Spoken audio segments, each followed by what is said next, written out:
Hi friends! Today we're going to take a really close look at some of my favorite things about fall. I'll show you a close-up image of something you've probably seen during the fall. As soon as you think you know what it is, shout out your answer. Are you ready? Let's go! What do you think this first image is?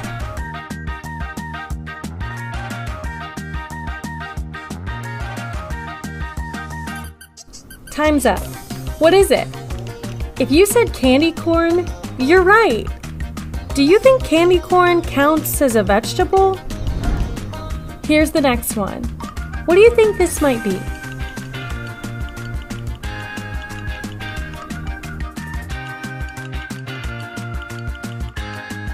Time's up. What is it?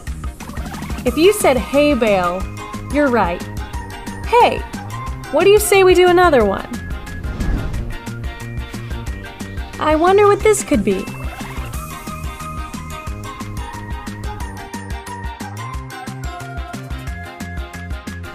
Time's up. What is it? If you said pumpkin, you're right. Wow, I'm really pumped you guys got that one. Now, what do you think this might be?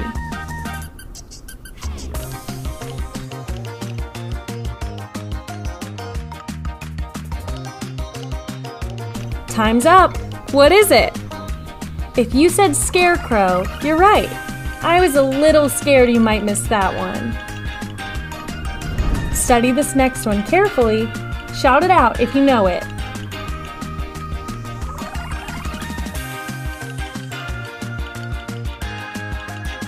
Time's up. What is it? If you said fallen leaf, you're right. Great job. What a relief to get that right. What do you think we're looking at here?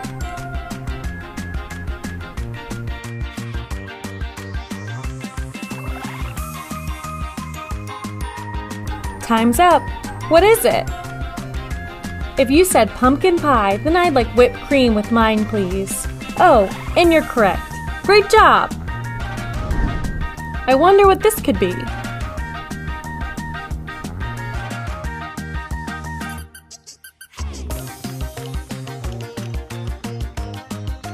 Time's up. What is it? If you said corn stalks, you're right. This made me think of a joke. Oh, never mind. It's too corny. What do you think we're looking at here?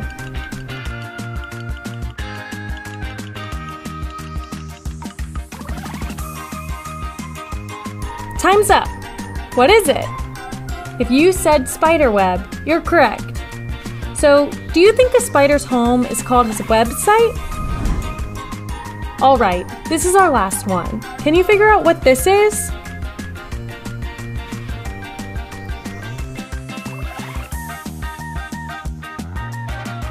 Time's up. What is it? If you said caramel apple, you're right. Great job. Way to stick with us to the end. Well, I don't know about you, but I sure had a lot of fun. Thanks for playing, friends.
generous and good forever.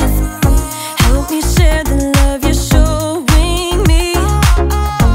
I want everyone to know you better. Ooh, I don't wanna miss out on the good right now. Ooh, and everything I see, you're good, so good to me. I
It's not looking good, everybody. It's not looking good. Sorry. I'm Erica, and I'm distraught. I just left the bike repair shop. I had to ride my scooter to get here. My bike, my favorite bike, my newly renovated classic, the beautiful bike is broken. There's a chance it could be repaired, but there's also a chance my bicycle has seen her last ride. It's not looking good, guys. I apologize. I'm not very good today at showing contentment. Contentment is learning to be okay with what you have. But how can I be okay with my bike I may not have anymore? The memories. Oh, I did the wrong hand. I'll sure miss that old girl. You know, I don't think I'll ever be happy again. Unless they're able to repair my bike. Or unless I can save up enough money to buy a new bike. But until then, I guess I'm gonna have to be sad. Because my bike is broken. Because it's broken. In today's story, we'll hear about some people who were stuck somewhere between where they used to be and where they wanted to go. If only they could have been okay with what they had in the present. Hey, I have a scooter. I can ride it to the store to go look at new bikes. Bye, guys. The store is the other way. The Bible. It's 66 books of history, stories, letters, and poetry that fit together to form God's one big story. The epic adventure of how He created us and loves us so much that He made a way to rescue us. As we travel through the Bible, from Genesis to Revelation, we discover people who met God and found their lives changed forever. Now, for an amazing story. Inspired by the book of Exodus, chapters 16 and 17. The Israelites had lived as slaves in Egypt for hundreds of years, but God worked miraculous signs and parted the waters of the Red Sea to lead them to freedom. Sing to the Lord, He is greatly honored. He has brought Pharaoh's horses and chariot drivers into the Red Sea. God's people were free. But it didn't take long for all that singing and celebrating to turn into whining. The Israelites complained to their leader, Moses. You must want all of us to die of hunger out here. Yeah, we had it good in Egypt. All the food we wanted. You do remember you were slaves, right? But we had so much meat we could barbecue every day. The people continued to grumble, so Moses took their complaints to the Lord. The people don't trust you to give them food. I will rain down bread from heaven for you. The people must go out each day. Have them gather enough bread for that day. Moses and Aaron called the people of Israel together to share God's words. Come to the Lord. He has heard you speak against him. As Aaron spoke, the glory of the Lord appeared as a cloud in the desert. Once again, God spoke to Moses. Tell the people, when the sun goes down, you will eat meat. In the morning you will be filled with bread. Then you will know that I am the Lord your God. Moses and Aaron told the people everything that God had said. In the evening, you will know that the Lord brought you out of Egypt, and in the morning you will see the glory of the Lord. He will give you meat to eat in the evening. He'll give you all the bread you want in the morning. Ha! Seeing is believing. Then you should probably look over there. Whoa. A large flock of quail, more birds than anyone had ever seen, settled upon the camp like a twittering, fluttering ocean. Quail barbecue for dinner!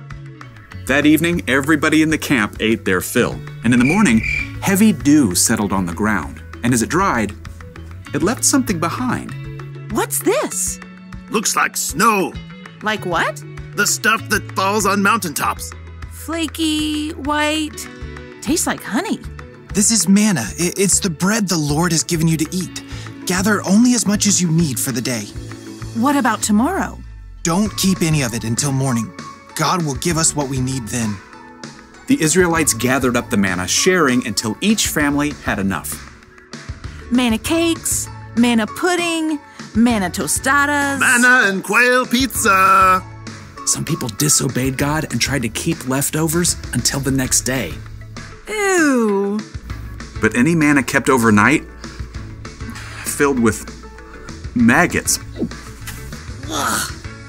As long as the Israelites stayed in the desert, the Lord provided fresh manna for them to eat every single morning. Time to move camp. The Israelites soon moved to their next camp in Rephidim, and although manna was plentiful, fresh water was not.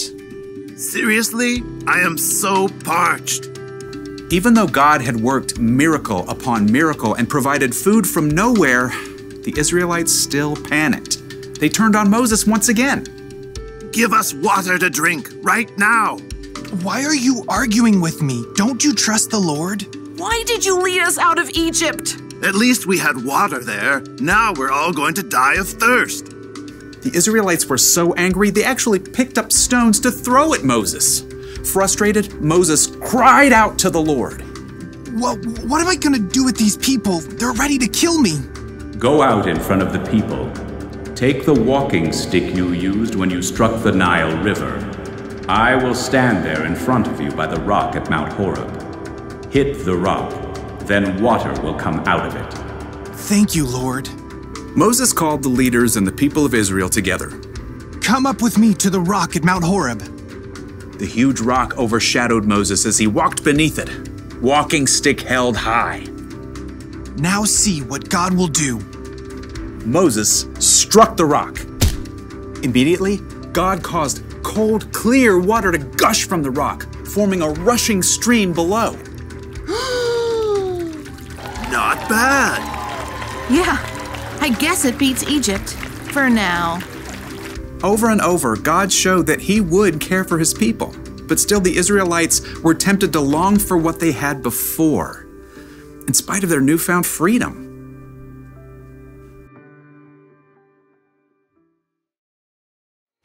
The Israelites were slaves in Egypt, but then God rescued them and brought them into freedom. You'd think they would be overjoyed, but instead, they whined and complained about what they didn't have. Now, it's easy for us to look back at the Israelites and think, how could they act that way? Didn't they realize what God had done for them? But the truth is, we can sometimes whine and complain when we don't immediately get what we want. Sometimes we look backwards, like when we start a new school year. My teacher last year didn't give us much homework. Sometimes we look to the future, like when we're waiting for something exciting. I want Christmas to be here right now! We spend all this time looking backward and forward that we completely forget to look at what we have right now. For instance, right now, I may not have a bicycle, but I do have a scooter. What about you? Think about it. Don't think about what you don't have. Think of what you do have. It could be a favorite toy or a favorite thing to wear. Could be friends. Could be a place to sleep at night. Could be family. What do you have right now? I can tell you one thing you have, no matter who you are. You have a God who loves you so much that He sent His Son Jesus to die for you. And that will always be true. Here's the one thing to remember today. Don't miss out on what you have right now. Right now, I have a good attitude. I've got strength and energy. And I've got a scooter to ride around on. I'm so content. I'll see ya. Vroom.